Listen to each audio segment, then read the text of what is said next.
They said the mirror had always been there. Even before the house was built.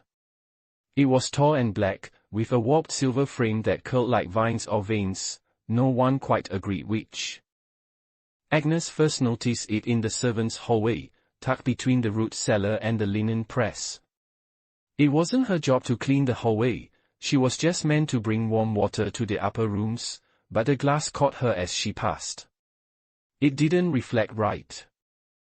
It showed her, yes, but not how she looked. She was a plain girl, always had been. Red hands. Dull hair. But the face in the glass had smoother skin, eyes too large, and lips pressed into a soft, strange smile she wasn't making. She blinked. The face blinked after. A second too late. She kept walking. The house was quiet now. Too quiet. Since the lady of the house had taken to bed. No one had seen her in days. Not even the master, who drank alone and slept in his study now. Agnes's days had folded into silence, draw the curtains, carry the coal, boil the water, listen to the pipes creak as if something moved behind them. She heard them most when she passed the mirror. She tried not to look. But the silence made her curious. One morning, she looked again. The girl in the mirror still smiled. Still slower than her. But this time, her hand was raised, lightly pressed against the inside of the glass. Agnes wasn't moving.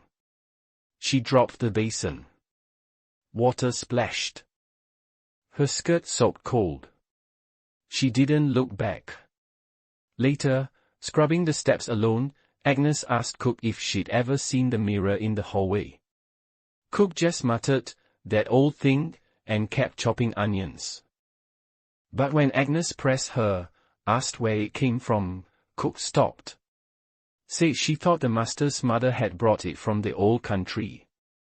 Some say it was a wedding gift.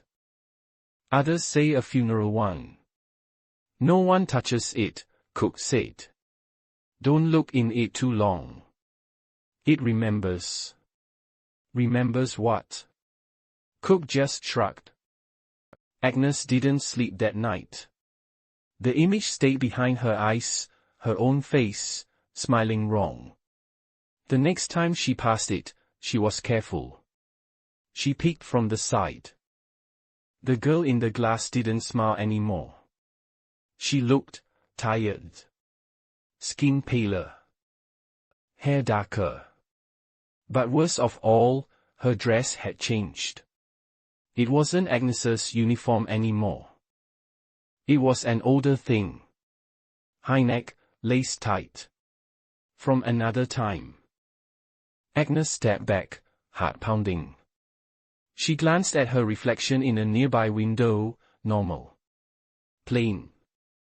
Herself. But the mirror. The girl in it was now watching her go. She started taking the long way. Through the pantry, past the storage room. Added minutes to her work. But she didn't care. Except one morning, the mirror wasn't in the hallway anymore. It was in the room where she boiled the linens. Right across from the copper tub.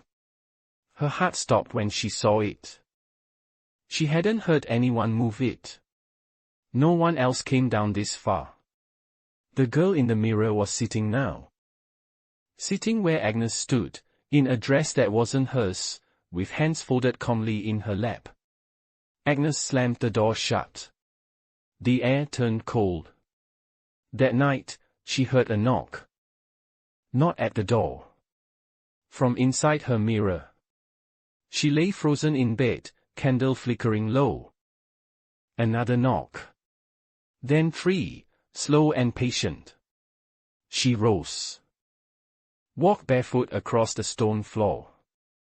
Stood before the little glass above her wash basin. Her reflection stared back. But behind it, in the room she knew wasn't hers, stood the girl. She was closer now. her eyes wide and waiting. And Agnes saw, just for a second, a mark on the girl's neck. A thin, black line. Like something had been tied too tight. Agnes covered the mirror. Didn't sleep. She started asking questions. Quiet once. An older maid, eyes gone cloudy, said she remembered a girl like her. From before the war. Quiet. Hardworking. Went missing one night. They found her dress neatly folded outside the root cellar. But never found her. Pretty little thing, the woman said. Always staring too long into mirrors. Agnes felt cold deep in her stomach. She stopped looking into glass entirely. Covered every reflective surface in her room. But still, she could feel it, the girl watching. Pressed up behind some veil. Waiting. One evening, thunder rolled through the moss. Rain pounded the shutters. Agnes was the only servant left that night, the others had been sent to town, something about fever spreading.